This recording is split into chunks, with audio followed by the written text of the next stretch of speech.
बहुत बढ़िया।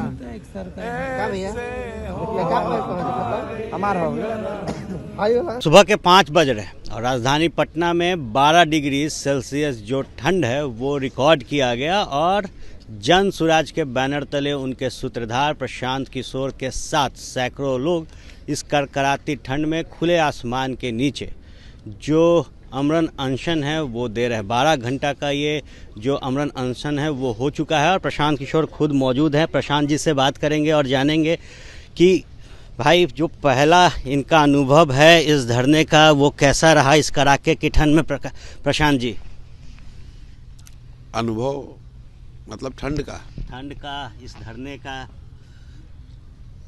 नहीं, अनुभव क्या है, you have a job to do. तो आप जब एक बार कह दिया कि बैठेंगे तो बैठे हैं, और अनुभव क्या है इसमें। मैं कोई पहली बार ठंड में थोड़ी बैठा हूँ। जब 2 साल से जब मैं पैदल चल रहा हूँ तो गांव-गांव में गए हैं, वहाँ पर भी हम लोग एकदम खुले आसमान के नीचे तो नहीं, लेकिन टेंट में तो रहते ही है। 2 साल से रह रहे हैं। सर, पहले रहते थे तो कोई मामला दर्ज नहीं होता था, अब आज हैं तो मामला दर्ज हो गया। गैर कानूनी तरीके से आप हैं, सरकार कह रही है, प्रशासन कह रही है। नहीं, क्या गैर कानूनी है? आप तो पत्रकार हैं, यहाँ पर क्या गैर कानूनी हो रहा है? हवाला तो पटना हाई कोर्ट का दिया जा रहा है ना कि वो उन्होंने चिन्हित किया है ये गैर कानूनी जगह है धरना प्रदर्शन के लिए। धरना प्रदर्शन के लिए तो ना मैं धरना दे रहा हूँ ना प्रदर्शन कर रहा हूँ। मैं अनशन पे बैठा हुआ हूँ, सत्याग्रह कर रहे हैं। कोर्ट ने ये तो नहीं कहा है। दूसरी बात, मैं कल से कह रहा हूँ कि आप लोग देखिए, दिल्ली में किसान आज कई महीनों से सड़कों पर बैठे हुए हैं, आंदोलन कर रहे हैं, अपनी मांगों को लेकर वहाँ डटे हुए हैं।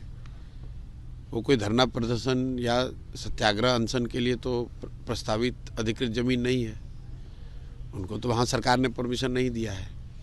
लेकिन बाई एंड लार्ज इस कंट्री में जो भी पब्लिक प्लेस है वहाँ पर अगर आप कोई उपद्रव नहीं कर रहे हैं, सरकारी संपत्ति को नुकसान नहीं पहुँचा रहे हैं, लोगों को आपके बैठने बात करने से कोई तकलीफ़ नहीं हो रही है, तो लोगों को ये स्वतंत्रता है कि लोग बैठकर वहाँ शांतिपूर्ण तरीके से अपनी बात रख सकें या अनशन पर बैठ सकें। इसमें कोई गुनाह तो है नहीं। किस बात के लिए लीगल है? अगर मैं गर्दनी बाग के सड़क पर बैठूंगा तो वो लीगल है, और यहाँ मैदान में बैठा हूँ तो ये इलीगल हो जाएगा। किस आधार पे? क्योंकि सरकार ने ऐसा डिजिग्नेट किया हुआ है। सरकार ने ऐसा क्यों डिजिग्नेट किया हुआ है? ये तो आपका जो तर्क है, क्या कानूनी प्रक्रिया में ये तर्क आपके टिकेंगे? क्योंकि हमला चारों तरफ से, सत्ता हो या विपक्ष के दलें हो या फिर प्रशासन के लोग। भाई, हमला नहीं टिकेगा तो क्या हो जाएगा? नहीं टिकने पर क्या हो जाएगा? वो आएंगे, कहेंगे इसको खाली कीजिए। पूरे पटना में कितनी जगह है लोग अनऑथराइज रह रहे हैं, प्रशासन उनको हटा के खाली करा लेगा? ये तो जबरदस्ती की बात है।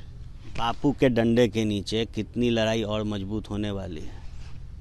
नहीं, बापू के डंडे के नीचे बैठने से लड़ाई मजबूत नहीं होती। लड़ाई तो अपने कैरेक्टर से मजबूत होगी, किस विषय पर लड़ी जा रही है इस पे मजबूत होगी, जो लोग लड़ रहे हैं उससे मजबूत होगी। बापू ने तो जो बताया वो सुनने समझने और उसको आत्मसात करने वाली बात है। सिर्फ मूर्ति लगा देने से आप बापू के फॉलोअर थोड़ी ना हो जाइएगा। एक आखिरी सवाल, सत्तारूढ़ दल ने एक तीखा हमला किया आपके नाम को लेकर और सियासत पे कि प्रशांत अभी राजनीति में किशोर हैं। क्या ये जवाब है और ये बिहार में आगाज़ है? ठीक है, जो भी प्रौढ़ भी है तो कभी किशोर है तभी प्रौढ़ है। लेकिन अगर आप उसको फिलोसफिकली भी सोचिए तो जो प्रौढ़ है अब बूढ़ा होगा, ख़त्म होगा, जो किशोर है वो युवा बनेगा। तो वो तो अपनी स्थिति का भी उनको ज्ञान नहीं है कि अब तो आप ढलान पर हैं। जिस नई शुरुआत है ढलान। भाई, किशोर ही तो युवा बनेगा, वही तो प्रौढ़ बनेगा। जो पहले से प्रौढ़ है, बूढ़ा हो गया, अब तो कहानी उसकी खत्म हो रही है। चलिए, स्वस्थ हैं? स्वस्थ हैं, ठीक है, कोई दिक्कत तो है नहीं।